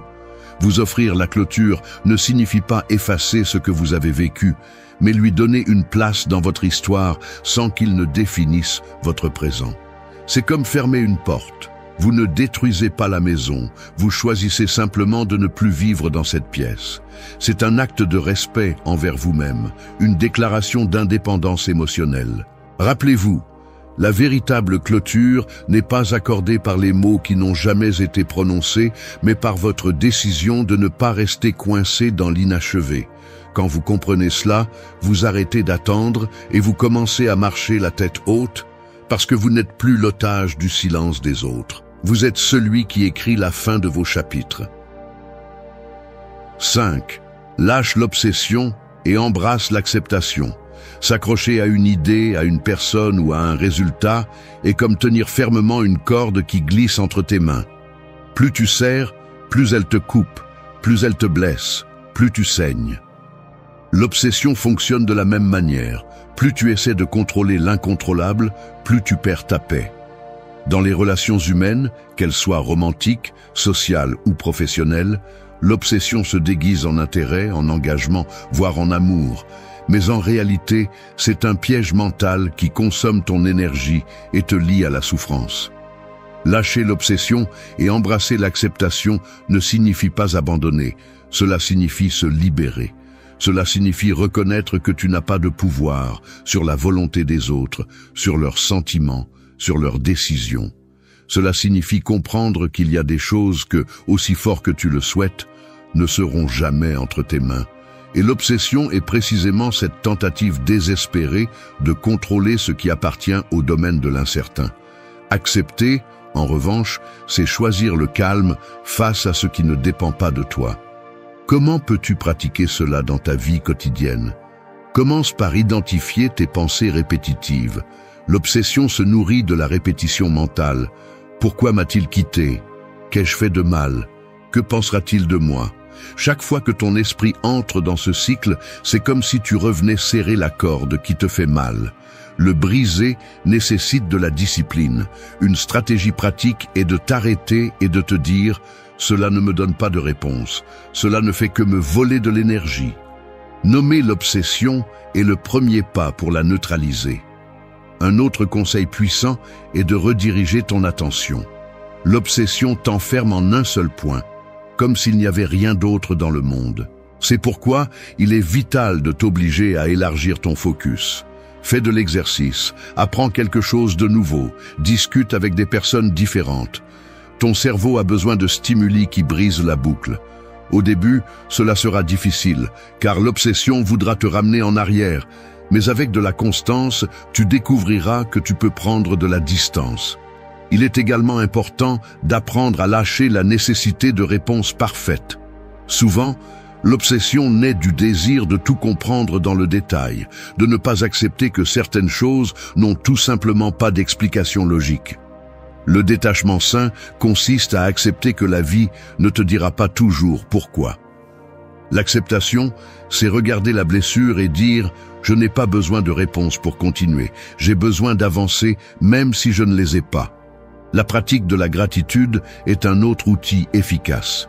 Lorsque tu remercies pour ce que tu as ici et maintenant, ton esprit s'entraîne à lâcher ce qui manque. Prends l'habitude d'écrire chaque jour 3 choses pour lesquelles tu te sens reconnaissant. Elles peuvent être simples. Ta santé, une conversation sincère, du temps pour toi. Cet exercice coupe l'obsession, car il te ramène au présent au lieu de te perdre dans ce que tu ne peux pas contrôler. Lâcher l'obsession implique également de changer le langage interne. Évite des phrases comme « je ne peux pas vivre sans cela » ou « j'en ai besoin pour me sentir bien ». Chaque mot que tu dis façonne ta perception. Remplace-les par des affirmations comme « je peux continuer » ou « mon bien-être dépend de moi ». Ces phrases, répétées avec discipline, reprogramment ton esprit pour lâcher avec fermeté. Accepter n'est pas se résigner, c'est se renforcer. C'est comme arrêter de lutter contre le courant d'une rivière et apprendre à y flotter. Lorsque tu lâches, tu récupères ton énergie. Lorsque tu acceptes, tu te libères du poids que tu n'aurais jamais dû porter. Et dans ce calme, tu découvres que ta valeur, ta paix et ta force ne dépendent pas de ce qui obsédait ton esprit, mais de ce que tu choisis de cultiver en toi. 6. Fais de la discernement ton plus grand avantage. Marcher dans la vie sans discernement, c'est comme traverser une forêt la nuit avec une lampe de poche sans pile. Tu avances à l'aveuglette, tu trébuches sur ce que tu ne vois pas, tu te fies aux ombres et tu finis par perdre ton chemin. Le discernement, en revanche, est la lumière qui te permet de distinguer le chemin réel des illusions, la vérité des apparences, ce qui a de la valeur de ce qui ne fait que t'épuiser. Dans les relations humaines, le manque de discernement te fait donner ta confiance à n'importe qui, t'ouvrir excessivement ou te maintenir dans des liens qui ne font que drainer ton énergie. Faire du discernement ton plus grand avantage signifie apprendre à voir au-delà des mots et à observer les faits. Cela signifie ne pas te laisser entraîner par des promesses vides, ni par des gestes qui cherchent à manipuler. Car la réalité est claire, tous ceux qui sourient ne sont pas sincères, tous ceux qui s'approchent ne le font pas avec de bonnes intentions, et tous ceux qui disent t'aimer ne savent pas prendre soin de toi. Le discernement est la capacité de filtrer, de mettre à l'épreuve ce que tu reçois, avant de le laisser entrer dans ta vie. Comment peux-tu l'appliquer au quotidien ? Commence par observer les actions, pas seulement les mots. Si quelqu'un promet d'être là, mais disparaît quand tu en as le plus besoin, tu as déjà ta réponse. Si quelqu'un parle de respect, mais ne respecte pas tes limites, tu as déjà ta vérité. Le discernement ne se base pas sur ce qu'on te dit, il se base sur ce qu'ils font encore et encore. Entraîne tes yeux à voir des modèles, pas des excuses. Un autre conseil pratique est d'apprendre à écouter l'inconfort interne. Souvent, ton intuition te prévient déjà que quelque chose ne va pas, mais tu choisis de l'ignorer par peur de perdre cette personne ou cette opportunité. Le discernement exige du courage pour prendre au sérieux ces signaux internes. Ne justifie pas l'injustifiable, ne couvre pas avec l'espoir ce qui est évident. Ta paix doit toujours peser plus que ta peur. Il est également essentiel d'établir des critères clairs pour tes relations. Demande-toi, quel est le minimum que j'exige pour me sentir respecté? Quel comportement ne suis-je pas prêt à tolérer? Écris ces réponses et ne les trahis pas. Le discernement se renforce lorsque tu as des règles fermes qui guident tes choix. Si tu acceptes moins que ce que tu as décidé, tu n'exerces pas le discernement, tu abandonnes ton pouvoir. Le discernement n'est pas une méfiance absolue, c'est de l'intelligence émotionnelle. C'est donner de l'espace, mais sans donner ta vie au premier venu. C'est écouter, mais sans avaler chaque mot. C'est ouvrir, mais avec des filtres. Et surtout, c'est comprendre que tout le monde ne mérite pas la même proximité. Il y a des personnes qui peuvent être dans ta vie sans entrer dans ton intimité, et d'autres qui ne méritent même pas une seconde de ton attention. Pratiquer le discernement implique également de savoir quand se retirer. Si une situation a déjà montré son vrai visage, si une personne a déjà franchi la limite plusieurs fois, tu n'as pas besoin de plus de preuves. Ton temps est trop précieux pour continuer à l'investir dans ce qui a déjà prouvé qu'il ne change pas. Celui qui n'apprend pas à discerner répète les erreurs. Celui qui en fait une habitude se protège lui-même de manière silencieuse et puissante. Fais du discernement ton plus grand avantage et tu découvriras que beaucoup de blessures sont évitées avant même qu'elles ne commencent. Parce qu'il ne s'agit pas de devenir froid, il s'agit de devenir conscient. Et celui qui vit avec conscience n'a pas besoin de crier pour être fort, ni de tomber dans des pièges pour apprendre. Il observe simplement, décide et continue d'avancer avec calme et fermeté. C'est là la véritable supériorité du discernement. Il te donne la clarté que d'autres perdent dans la confusion et le bruit. 7. Maîtrise l'art de ne pas réagir. La réaction impulsive est comme un incendie dans une forêt sèche. Il suffit d'une étincelle, d'un mot mal dit ou d'un geste offensant pour que tu brûles complètement. Et quand tu réagis sans réfléchir, tu abandonnes ton pouvoir, car tu laisses l'autre décider comment tu te sens, ce que tu dis et comment tu agis. L'art de ne pas réagir n'est pas de l'indifférence, c'est du contrôle. C'est devenir le gardien de ton propre calme et ne pas permettre à toute provocation de détruire ce que tu as construit en toi. Maîtriser cet art, c'est accepter que tout ne mérite pas une réponse. Nous vivons dans un monde où tout le monde veut avoir le dernier mot, où la fierté cherche à s'imposer et où les réseaux sociaux ont transformé chaque différence en une bataille publique. Mais que se passe-t-il si tu choisis de ne pas entrer dans le jeu? Ce qui se passe est puissant. Tu désarmes le provocateur, tu préserves ton énergie et tu démontres que ta paix pèse plus que ton ego. Parce que celui qui sait se taire au bon moment n'est pas faible, il est maître de lui-même. Comment peux-tu entraîner cela dans ta vie quotidienne? D'abord, pratique la pause. Quand tu sens que ton sang bout, quand un message ou un commentaire te provoque, ne réponds pas immédiatement. Respire, attends, et souviens-toi que le silence est aussi une réponse. Cette pause peut te sauver de discussions inutiles, de mots que tu regretterais plus tard et de décisions impulsives qui laissent des cicatrices. Un autre conseil pratique est d'identifier les déclencheurs qui te font généralement réagir. Fais une liste. Cela peut être la critique, l'indifférence, le manque de reconnaissance. Une fois que tu les as reconnus, tu seras mieux préparé à les affronter sans perdre le contrôle. Parce que quand tu sais d'où vient le coup, il est plus facile de l'esquiver. L'art de ne pas réagir ne signifie pas ne pas ressentir. Cela signifie décider comment agir malgré ce que tu ressens. Il est également essentiel de changer ta perspective sur l'offense. Souvent, ce que disent les autres ne parle pas de toi, mais d'eux. La critique cruelle reflète leur amertume, la provocation reflète leur vide, le mépris reflète leur propre insécurité. Quand tu comprends cela, tu arrêtes de le prendre personnellement. Et quand tu arrêtes de le prendre personnellement, tu retrouves ta liberté émotionnelle. Un exercice utile est d'entraîner ton esprit dans des scénarios quotidiens. Si quelqu'un te coupe dans la file d'attente, si quelqu'un te coupe la route, si quelqu'un essaie de t'humilier avec du sarcasme, utilise ces moments pour pratiquer le calme. Au lieu d'exploser, observe ta réaction interne et répète mentalement « Je ne vais pas donner ma paix ». Transformer ces situations mineures en entraînement renforce ton autocontrôle pour des moments plus importants. Rappelle-toi aussi que ne pas réagir ne signifie pas permettre des abus. Cela signifie que tu choisis de répondre à partir de la stratégie, pas de l'impulsion. Si quelqu'un franchit tes limites, tu peux parler, mais fais-le avec fermeté et calme, pas avec colère. Cela a beaucoup plus de poids que de crier. Celui qui perd le contrôle perd de l'autorité. Celui qui reste calme la multiplie. Maîtriser l'art de ne pas réagir est une forme de liberté. C'est cesser d'être la marionnette des provocations des autres et devenir maître de tes mouvements. C'est montrer que ta force ne réside pas dans le bruit, mais dans le calme qui désarme. Parce qu'au final, la véritable victoire n'est pas de gagner chaque bataille, mais d'éviter d'être entraîné dans des guerres qui ne valent jamais la peine. 8.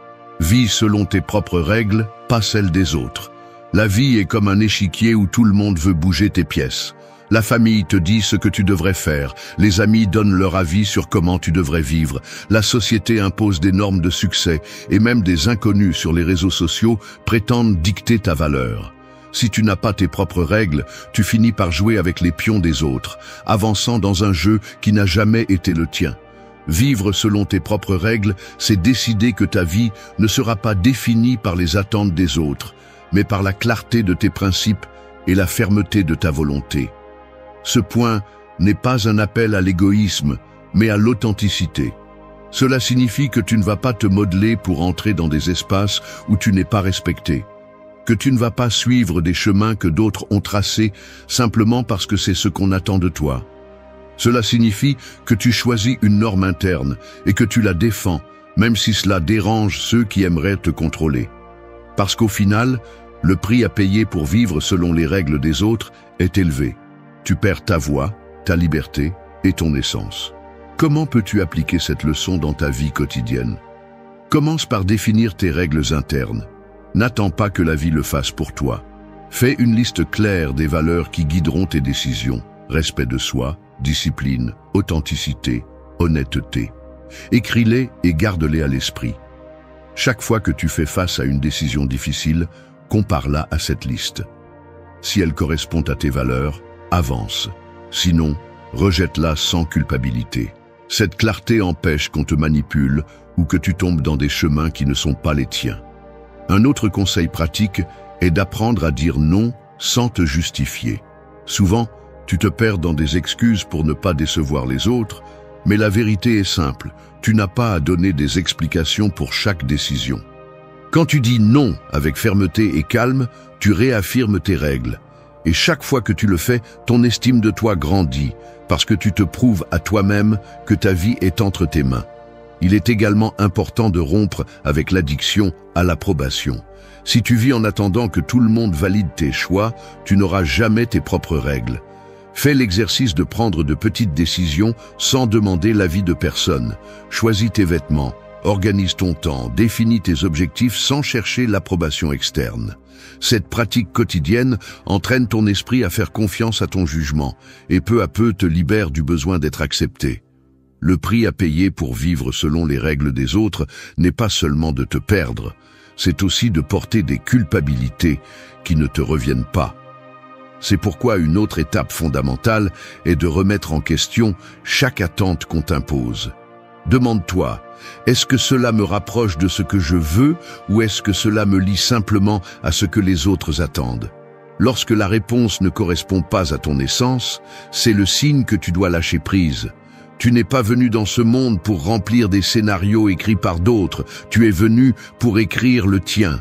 Vivre selon tes propres règles ne signifie pas te fermer à l'apprentissage ou arrêter d'écouter les conseils. Cela signifie que tu filtres ce que tu reçois et que tu choisis ce qui correspond à ta vision. Écouter est sage, obéir aveuglément est dangereux.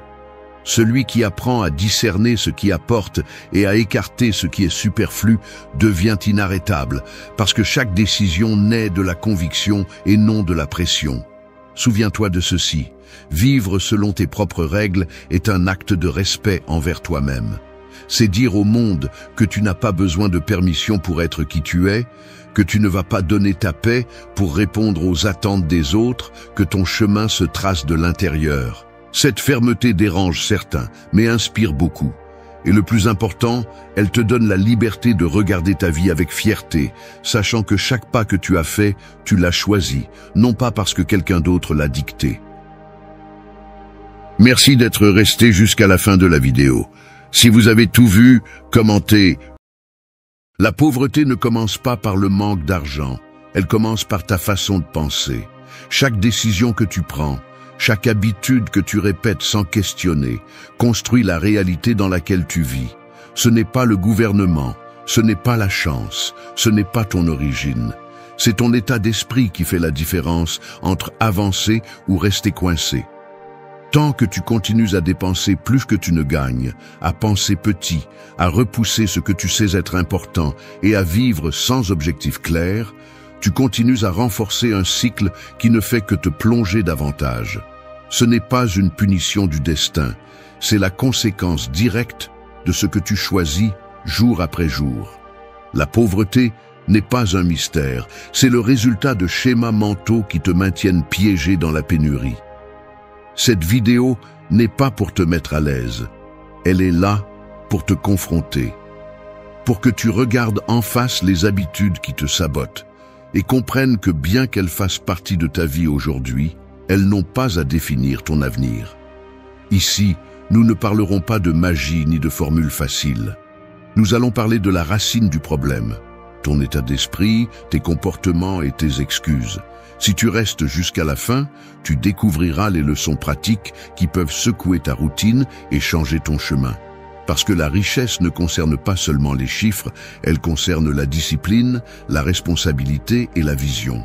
Et tant que tu continues à croire que la cause est à l'extérieur, tu continues à perdre l'opportunité de transformer la seule chose qui est vraiment sous ton contrôle, toi-même. 1. Dépenser plus que ce que tu gagnes. C'est comme porter un sac à dos rempli de pierres que tu décides toi-même d'y mettre. Au début, cela semble supportable, tu te convaincs même que tu peux supporter le poids. Mais avec le temps, chaque pas devient plus lent et douloureux jusqu'à ce que tu finisses épuisé. C'est ainsi que fonctionne l'habitude de dépenser plus que ce que tu gagnes, un schéma silencieux qui érode ta liberté petit à petit. La gratification immédiate se déguise en récompense, mais en réalité, c'est un piège qui te lie à des dettes, des intérêts et des préoccupations constantes. Le problème n'est pas combien d'argent arrive dans tes mains, mais comment tu le gères. Des personnes avec des salaires modestes parviennent à s'en sortir parce qu'elles contrôlent chaque mouvement, tandis que d'autres, avec des revenus élevés, vivent à la limite parce que leur discipline est nulle. Lorsque tu dépenses plus que ce que tu reçois, Tu ne perds pas seulement de l'argent, tu perds le contrôle. Tu deviens l'esclave des banques, des cartes de crédit, des prêts et des engagements qui ne finissent jamais. Et le plus grave est que tu nourris une mentalité de pénurie. Tu vis avec le sentiment que rien n'est suffisant, bien que la réalité soit que c'est toi qui creuses le trou avec chaque dépense inutile. La sortie commence par un acte d'honnêteté brutale, reconnaître où va ton argent. Tu ne peux pas corriger ce que tu ne mesures pas, c'est pourquoi il est vital de noter chaque dépense, aussi minime soit-elle. Ensuite, établis un budget clair et, plus important encore, respecte-le avec une discipline de fer. Oui, tu vas devoir dire non à des choses qui semblent tentantes, mais chaque renoncement conscient se traduit par une tranquillité future. Apprends à différencier entre les désirs et les besoins. Souvent, tu achètes pour combler des vides émotionnels, pour faire semblant ou pour ressentir une satisfaction momentanée qui s'évapore en quelques secondes. Demande-toi avant de dépenser, est-ce que cela change ma vie ou est-ce que cela me donne juste une illusion passagère? Si la réponse est la seconde, tu sais quoi faire. De plus, commence à construire un fonds d'urgence, même avec de petites quantités. Il ne s'agit pas d'accumuler de grosses sommes d'un coup, mais de te prouver que tu es capable de prendre le contrôle. Rompre avec cette habitude demande du caractère. Cela exige de cesser de vivre pour impressionner les autres et de commencer à travailler sur ta véritable stabilité. Cela exige de renoncer au plaisir immédiat pour construire la liberté à long terme. Si tu ne fermes pas le trou par lequel s'échappe ton argent, peu importe combien tu gagnes, tu vivras toujours vide. Mais si tu te confrontes à toi-même avec fermeté et choisis de mieux gérer, tu découvriras que la véritable richesse ne commence pas par gagner plus, mais par dépenser moins et décider consciemment où placer chaque centime. C'est la base de toute croissance. 2. Penser petit. C'est comme vivre dans une cage avec la porte ouverte. Il n'y a pas de barreau qui t'arrête vraiment, mais tu te convaincs que tu ne peux pas sortir, que l'espace restreint dans lequel tu te trouves est tout ce que tu mérites. Penser petit, c'est ça. Croire que ce que tu as est le maximum que tu peux aspirer et que les grands rêves sont réservés aux autres. Cette mentalité ne te limite pas seulement, elle conditionne aussi chaque action que tu prends. Parce que ta vie se déplacera toujours dans le cadre que ton esprit décide de dessiner. Le problème avec la pensée petite est qu'elle devient un cycle sans fin. Tu crois que tu ne peux pas accomplir plus, alors tu n'agis pas avec ambition.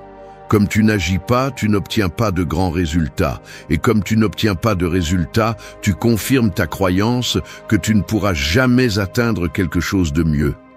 Ainsi, tu te contentes de travaux médiocres, de relations sans avenir, de routines qui ne te demandent pas de grandir. Le pire, c'est que tu commences à justifier cette conformité en disant des phrases comme « mieux vaut peu mais sûr » ou « nous ne sommes pas tous nés pour de grandes choses ». Ce sont des excuses qui masquent la peur et le manque de vision. Rompre avec cette habitude commence par un exercice d'honnêteté brutale. Reconnaître où tu te réduis.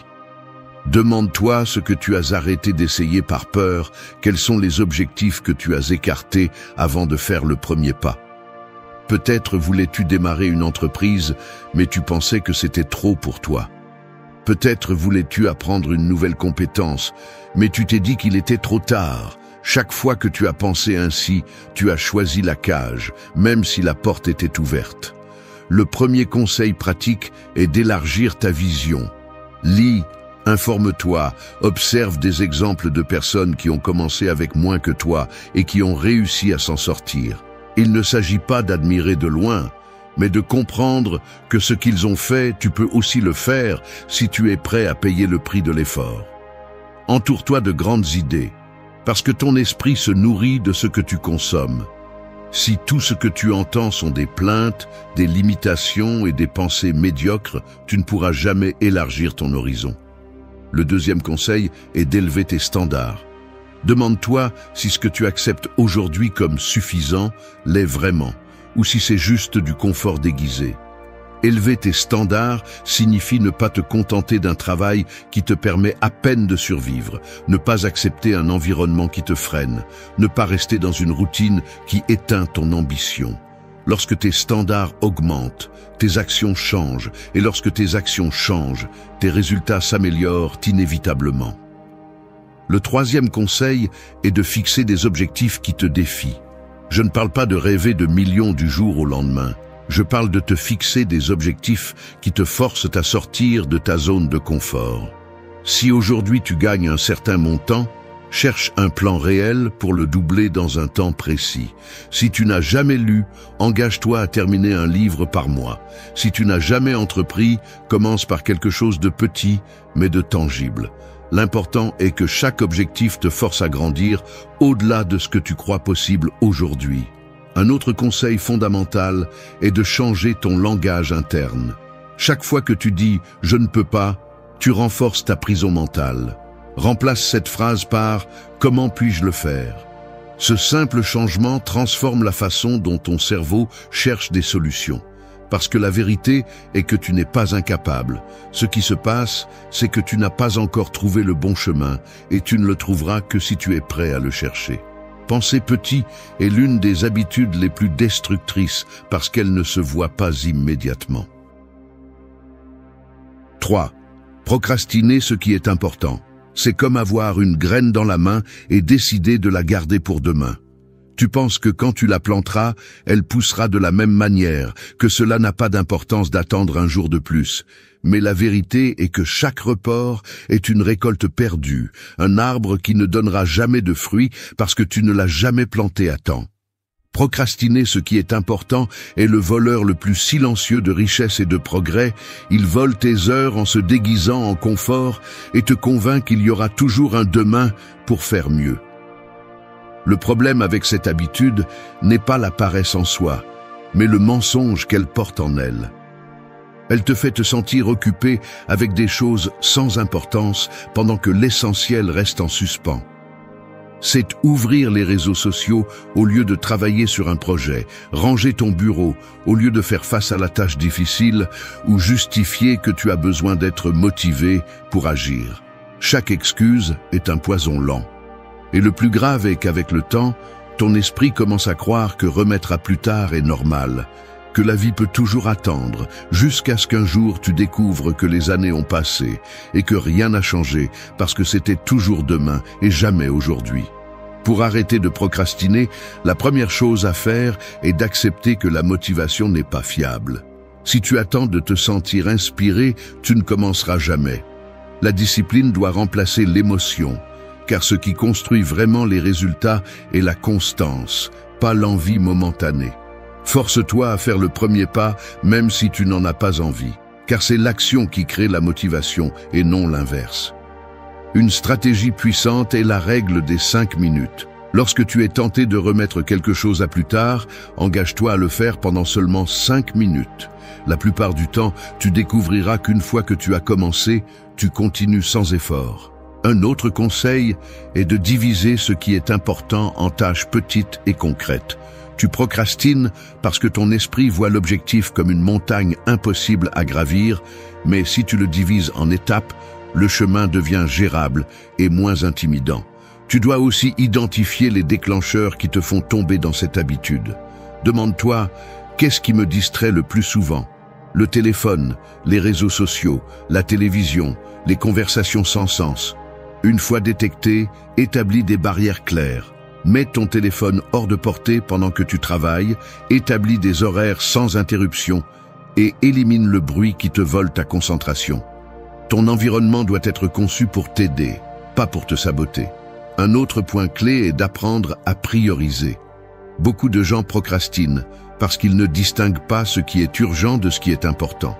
Ils passent leur temps à éteindre de petits incendies pendant que ce qui changerait vraiment leur vie reste en attente. Fais une liste quotidienne des 3 choses les plus importantes et engage-toi à les terminer avant de te laisser distraire par quoi que ce soit d'autre. Cette simple pratique peut transformer ta productivité de manière radicale.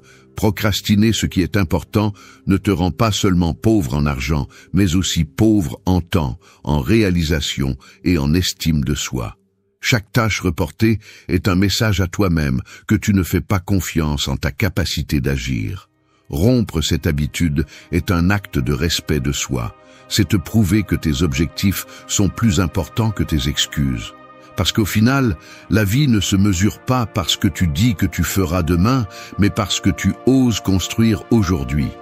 Si tu enterres la graine au bon moment, tu auras un arbre qui donnera des fruits toute la vie, mais si tu continues à attendre, tu te retrouveras avec une graine sèche dans la main et le sentiment amer que le temps t'a échappé pour toujours.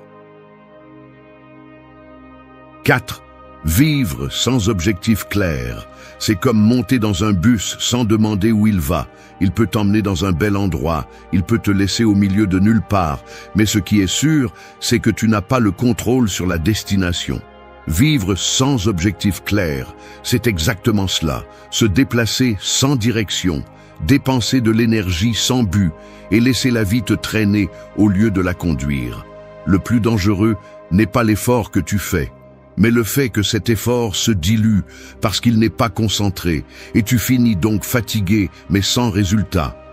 Quand tu n'as pas de but défini, la routine devient un cercle interminable d'activités qui ne construisent rien de solide. Tu travailles pour payer les factures, mais pas pour grandir. Tu te lèves pour remplir des obligations, mais pas pour poursuivre un but. Ce vide est ce qui fait que tant de personnes se contentent de survivre au lieu de prospérer. Et le plus dur est que, sans objectif, tout obstacle semble suffisant pour t'arrêter, car il n'y a pas de pourquoi assez fort pour te pousser à continuer.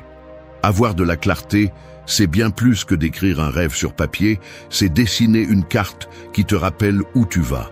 Il ne s'agit pas de se remplir d'illusions vagues comme « je veux être riche » ou « je veux être heureux », mais de tracer des objectifs spécifiques, mesurables et avec un délai concret. La différence entre ceux qui avancent et ceux qui stagnent ne réside pas dans la chance, mais dans la précision avec laquelle ils définissent ce qu'ils cherchent. Sans direction, tout vent est contraire, mais avec un cap, même la tempête devient un élan.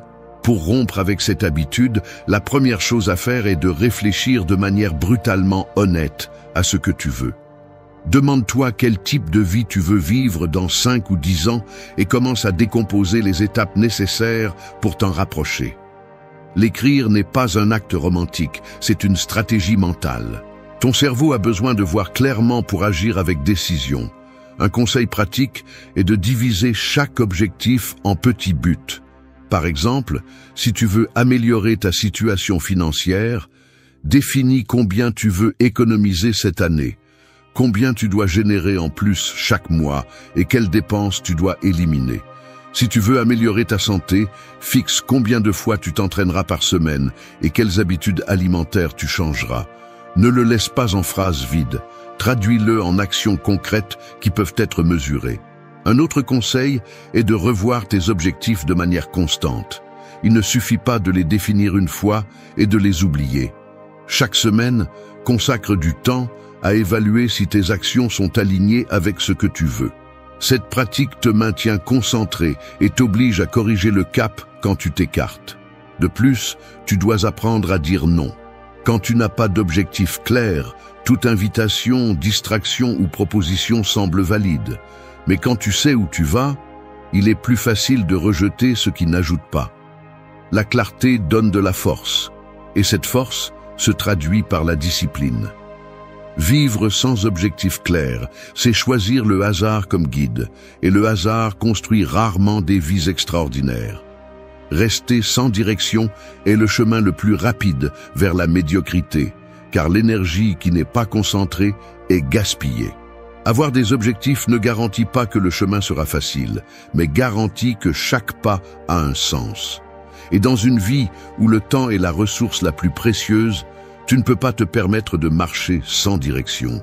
Celui qui définit son destin prend le volant, et celui qui ne le fait pas sera toujours passager du voyage des autres. 5. Attendre la motivation pour agir. C'est comme être devant une porte fermée en attendant que le vent l'ouvre pour toi. Tu restes immobile, regardant, imaginant ce que serait de passer de l'autre côté, mais tu ne tournes jamais la poignée parce que tu attends le signal parfait, le moment idéal, cette étincelle de motivation qui semble ne jamais arriver.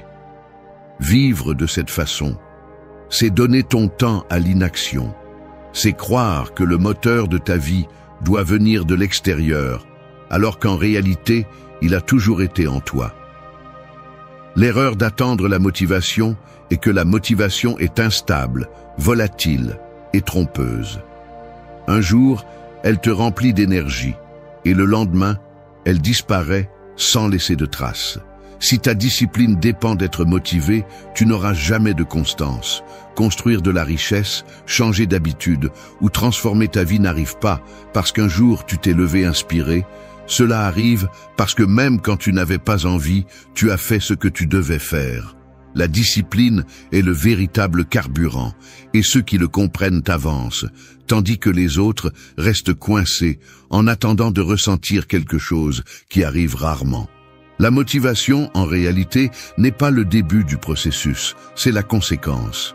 Lorsque tu commences à agir, même si tu ne le veux pas, ton cerveau génère cette sensation de progression qui se traduit ensuite en motivation. Mais si tu décides de ne pas bouger jusqu'à la ressentir, tu te condamnes à un cycle d'attente infini. C'est comme attendre d'avoir des forces pour s'entraîner, alors que les forces apparaissent précisément après avoir commencé à s'entraîner. Pour rompre avec cette habitude, tu as besoin d'un changement radical dans ta façon de penser. Il ne s'agit pas de chercher à être inspiré, il s'agit de t'engager dans ce que tu sais que tu dois faire. Le conseil le plus direct est simple, crée des routines qui ne dépendent pas de ton humeur. Si tu dois lire, écris un horaire et respecte-le. Si tu veux économiser, programme le montant automatiquement. Si tu veux améliorer ta santé, fixe les jours d'entraînement et fais-le sans laisser de place à la négociation interne. L'esprit cherchera toujours des excuses, mais si tu établis des systèmes solides, ils te soutiendront même les jours où ta motivation est au plus bas. Un autre conseil utile est de commencer par de petites actions immédiates.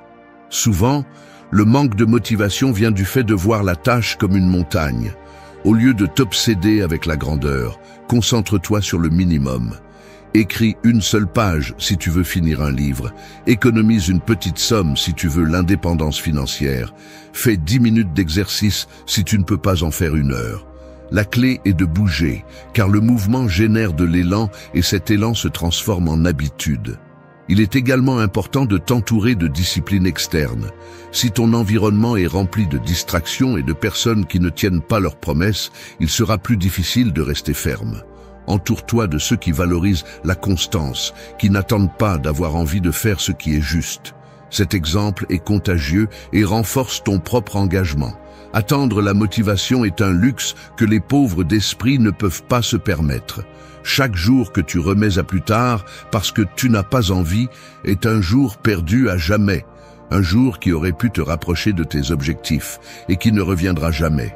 Ceux qui réussissent ne sont pas ceux qui ont toujours été inspirés, ce sont ceux qui ont fait ce qu'il fallait même s'ils ne le voulaient pas. Le succès ne se construit pas avec des étincelles d'émotion, il se construit avec des briques de discipline posées l'une après l'autre jusqu'à édifier une vie solide. Arrête d'attendre que quelque chose ou quelqu'un allume ton feu, apprends à l'allumer toi-même avec tes actions quotidiennes. C'est la différence entre ceux qui avancent et ceux qui restent coincés dans l'attente éternelle. 6. T'entourer de personnes qui te rabaissent. C'est comme essayer de grandir dans un jardin où la terre est empoisonnée. Peu importe combien de soleil tu reçois ou combien d'eau on te verse, les racines ne peuvent pas s'étendre parce que tout ce qu'elles absorbent est contaminé.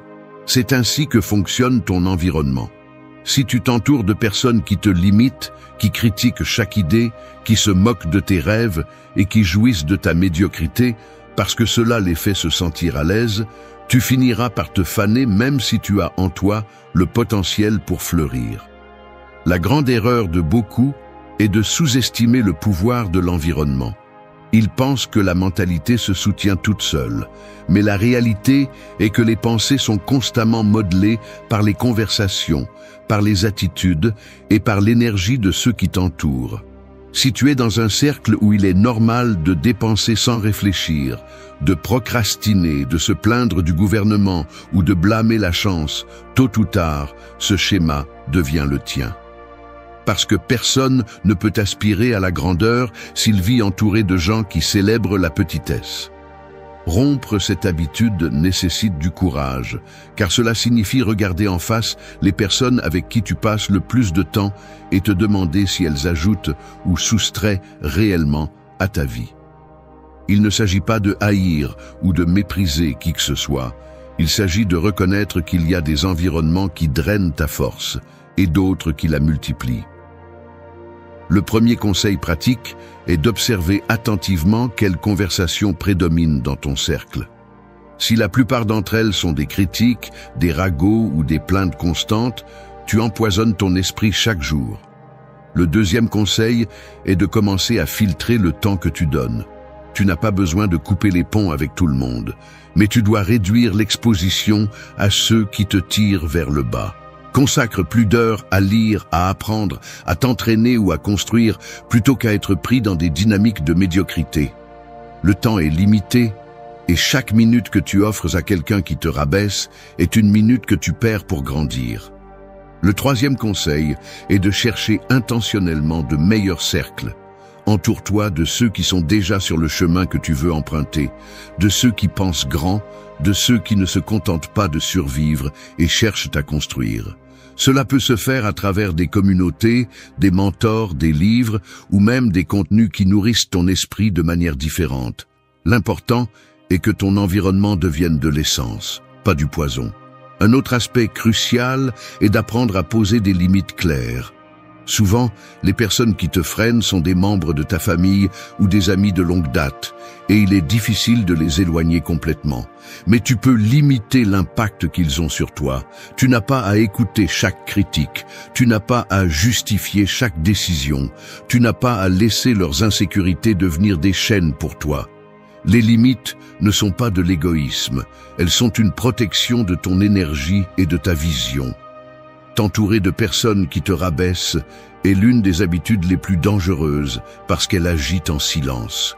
Tu ne ressens pas le dommage immédiatement, mais peu à peu, elle façonne ta façon de penser jusqu'à ce qu'un jour, tu découvres que tu as cessé de rêver, d'essayer et de croire en toi-même. Et tout cela parce que tu as vécu entouré de ceux qui n'ont jamais osé grandir. L'antidote est simple mais dur. Choisir mieux avec qui tu partages ton temps, même si cela fait mal, même si cela signifie marcher un moment en solitude. Parce qu'il vaut mieux avancer seul que de vivre piégé entre des voix qui célèbrent ton immobilisme. Lorsque tu choisis un environnement qui te stimule, tu découvres que grandir est inévitable, parce que tes racines trouvent enfin un sol fertile pour s'étendre. 7. Croire que l'apprentissage est déjà terminé. C'est comme fermer un livre au milieu de l'histoire et se convaincre que vous savez déjà tout. Vous manquez les pages les plus précieuses, les leçons qui pourraient changer le cours du protagoniste. Et le pire, c'est que vous ne le remarquez même pas parce que vous pensez que vous n'avez pas besoin de lire davantage. C'est ainsi que fonctionne la mentalité de ceux qui pensent avoir déjà suffisamment appris. Ils se contentent de ce qu'ils savent et transforment ce confort en une prison invisible qui arrête toute possibilité de croissance. Le monde change tous les jours, la technologie avance, les marchés se transforment, les opportunités bougent. Pourtant, beaucoup restent coincés dans ce qu'ils ont appris il y a des années, comme si cette connaissance était suffisante pour faire face aux défis du présent. Cette arrogance déguisée en sécurité est un ennemi silencieux. Il vous convainc que vous n'avez plus besoin de lire, de vous former, d'écouter ou de vous mettre à jour, et tout ce qu'il fait, c'est vous condamner à devenir obsolète. Ce qui était valable hier peut être mort aujourd'hui, et celui qui ne le comprend pas est laissé hors du jeu. Rompre cette habitude nécessite de l'humilité. Acceptez que vous ne savez jamais tout, qu'il y aura toujours quelqu'un qui peut vous apprendre quelque chose, et que l'ignorance commence au moment où vous décidez d'arrêter d'apprendre. Le premier conseil pratique est de revenir à l'habitude de la lecture. Il ne s'agit pas de lire par mode, mais de choisir des livres qui élargissent votre vision, qui vous défient, qui vous dérangent, parce qu'ils secouent ce que vous croyez vrai. Un livre peut vous épargner des années d'erreurs si vous avez l'humilité de l'ouvrir. Le deuxième conseil est de vous entourer de personnes qui en savent plus que vous dans certains domaines. Écoutez, posez des questions, absorbez ce qu'ils ont déjà parcouru. Ne le voyez pas comme une compétition, mais comme des raccourcis d'apprentissage. Rester dans des cercles où vous êtes toujours le plus intelligent ne nourrit que votre ego, mais pas votre croissance. Vous avez besoin de gens qui vous poussent à vous sentir mal à l'aise parce qu'ils vous obligent à monter de niveau. Le troisième conseil est d'apprendre de l'expérience, pas seulement de la théorie. La vie vous donne des leçons à chaque erreur, à chaque échec, à chaque coup. Celui qui croit que l'apprentissage est déjà terminé ignore ces signaux et répète les mêmes chutes encore et encore. Changez votre mentalité et demandez-vous: qu'est-ce que cela m'apprend? Qu'est-ce que je peux améliorer pour ne pas le répéter? Cette question transforme tout faux pas en une leçon qui vous rend plus fort. Un autre point clé est d'investir dans l'éducation continue, que ce soit des cours, des ateliers ou de nouvelles compétences. N'attendez pas que le besoin vous oblige à apprendre, car lorsque ce moment arrivera, il sera trop tard. Prenez de l'avance. Formez-vous sur ce qui vient, sur ce qui peut vous ouvrir des portes à l'avenir. Cette préparation est la différence entre s'adapter au changement ou être balayé par lui. Croire que l'apprentissage est déjà terminé est une forme d'abandon. C'est accepter que votre vie ne peut pas être meilleure que ce qu'elle est maintenant, que votre esprit ne peut pas s'élargir davantage, que votre capacité est épuisée. Et c'est un mensonge. Tant que vous êtes en vie, vous pouvez apprendre, vous pouvez vous réinventer, vous pouvez acquérir de nouvelles armes pour lutter contre la pauvreté et construire la prospérité. La véritable richesse n'est pas dans ce que vous savez déjà, mais dans ce que vous êtes encore prêt à apprendre. Celui qui continue à apprendre avance toujours. Celui qui se croit maître éternel reste coincé dans sa propre ignorance. 8. Blâmer les autres pour ta vie. C'est comme donner les clés de ta maison à n'importe qui dans la rue et ensuite te plaindre de ne pas avoir le contrôle de ce qui se passe à l'intérieur. Quand tu blâmes les autres pour tes problèmes, pour ton manque de résultats ou pour la vie que tu mènes, ce que tu fais en réalité, c'est renoncer à ton pouvoir. Tu deviens un spectateur de ta propre histoire, assis dans le fauteuil pendant que d'autres prétendent décider pour toi. Et le plus grave, c'est que tu ne te rends pas compte que cette excuse ne change rien. Elle te maintient seulement attaché à la médiocrité.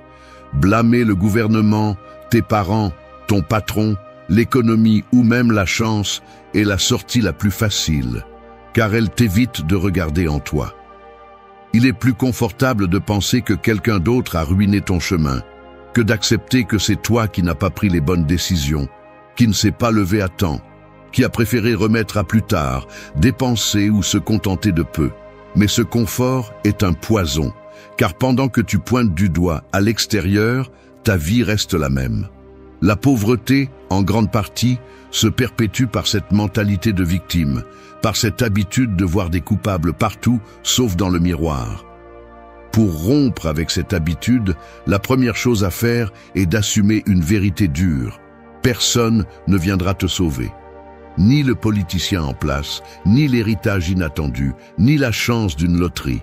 Le seul capable de changer ta vie, c'est toi, avec ce que tu penses, avec ce que tu décides et avec ce que tu fais chaque jour. Le premier conseil est d'arrêter d'utiliser des phrases comme « je ne peux pas à cause de » ou « c'est que moi, on ne m'a jamais donné ». Chaque fois que tu parles ainsi, tu t'enchaînes un peu plus. Remplace-les par des questions. Que puis-je faire maintenant avec ce que j'ai ou comment sortir de cela sans attendre rien de personne? Ce changement de langage change aussi ta mentalité.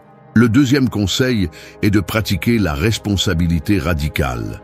Cela signifie assumer que tout ce qui se passe dans ta vie, même ce qui n'était pas de ta faute, est maintenant ta responsabilité. Tu n'as pas choisi de naître dans certaines circonstances, mais tu peux choisir comment y répondre. Tu n'as pas demandé certains problèmes, mais tu peux décider comment les affronter. Cette mentalité te donne du pouvoir, car tu n'attends plus que les autres résolvent ce que toi seul peux construire.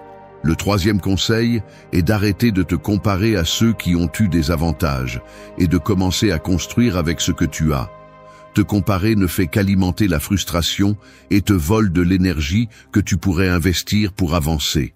Fais une liste des ressources réelles que tu as à ta disposition et commence à les mobiliser.